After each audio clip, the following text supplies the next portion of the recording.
बिस्मिल्लाहिर्रहमानिर्रहीम। अस्सलाम वालेकुम नाज़रीन, आप देख रहे हैं MR न्यूज़। मैं हूँ राशिदा हफीज़। सबसे पहले न्यूज़ हेडलाइंस। JUIFA के रहनुमा मौलाना अब्दुल गफूर हैदरी ने कहा कि इमरान खान को शिकस्त नजर आ रही है।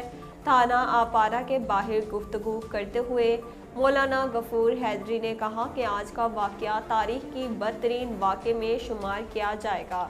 मौलाना गफूर हैदरी ने कहा कि बगैर जवाज़ के IG ने इमरान खान के हुक्म पर पार्लियामेंट लॉजेस पर हल्ला, जबकि पार्लियामेंटेरियन के बच्चे भी लॉजेस में मौजूद हैं। सूबाई वज़ीर सनअत और तिजारत मियां असलम इकबाल ने कहा कि कल्चरल इवेंट से पाकिस्तान की सकाफत के मुख्तलिफ रंग उजागर हो रहे हैं। फोर्ट्रेस स्टेडियम में महकमे सनअत और तिजारत के अफसरान से गुफ्तगू करते हुए सूबाई वज़ीर सनअत और तिजारत मियां असलम इकबाल ने कहा कि 7 बरस बाद इस कल्चरल इवेंट का कामयाब इनेकाद हुकूमत का काबिल सताइश इक़दाम है। मियां असलम इकबाल का कहना था कि फोर्ट्रेस स्टेडियम में लोग रंगारंग प्रोग्रामों से महफूज हो रहे हैं। उन्होंने कहा कि पाकिस्तान की सकाफत के मुख्तलिफ रंग उजागर हो रहे हैं। National horse and cattle show से कौमी यकजहती और भाईचारे को फ़रोग़ मिलेगा। वज़ीर आला पंजाब सरदार उस्मान बुज़दार ने कहा कि बिलावल को नाजेबा रिमार्क्स पर कौम से माफ़ी मांगनी चाहिए। वज़ीर आला उस्मान बुज़दार ने खातून अव्वल के बारे में बिलावल के नाजेबा रिमार्क्स की शदीद मज़म्मत करते हुए कहा कि नामाकूल बयान इखलाकी दिवालियापन का सबूत है। उन्होंने कहा कि बिलावल बेबुनियाद इल्ज़ाम लगाने के बजाय पहले अपना घर देखें। ये अदम एतमाद की यकीनी नाकामी को देखते हुए फ्रस्ट्रेशन का शिकार है।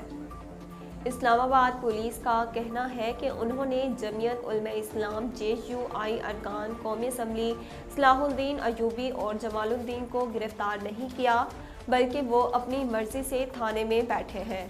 तर्जमान इस्लामाबाद पुलिस का कहना है कि सलाहुद्दीन अयूबी और जमालुद्दीन थाना आपारा में SHO के कमरे में मौजूद हैं और दोनों अरकान कौमी असम्बली थाने से न जाने पर बाजिद हैं। तर्जमान पुलिस के मुताबिक दोनों अरकान कौमी असम्बली गिरफ्तार पार्टी कारकुनों की रिहाई पर इसरार कर रहे हैं। मुत्तहिदा कौमी मूवमेंट MQM पाकिस्तान के सरबराह खालिद मकबूल सदीकी ने कहा कि हुकूमत आती जाती रहती है, लेकिन जमहूरियत का कायम रहना ज़रूरी है। इस्लामाबाद में मौलाना फजल रहमान से मुलाकात के बाद मीडिया से गुफ्तगू में खालिद मकबूल सदीकी ने कहा कि हमने तय किया था कि तमाम सियासी जमातों से मुलाकातें करेंगे। नई सूरत हाल को इस तरह हैंडल करना है कि जमहूरियत को नुकसान ना हो। खालिद मकबूल सदीकी ने कहा कि हुकूमतें आती जाती रहती हैं। मौलाना फजल रहमान का तजर्बा है कि सियासी शऊर हमसे ज़्यादा है। हम मौलाना फजल रहमान से रहनुमाई लेने आए थे। हम सबको नई सूरत हाल पर तशवीश है। मुल्क के बेशतर इलाकों में आज मौसम खुश्क और मतला जज़वी अबर आलूद रहेगा। महकमे मौसमियात के मुताबिक इस्लामाबाद में मतला जज़वी अबर आलूद और मौसम खुश्क रहेगा। आज कम से कम दर्जा हरारत 10 डिग्री सेंटीग्रेड तक रहने का इम्कान है, जबकि हवा में नमी का तनासुब 36% तक रहने का इम्कान है। नाजरीन, अब तक के लिए इतना ही। मज़ीद खबरों और अपडेट के लिए देखते रहिए MR न्यूज़।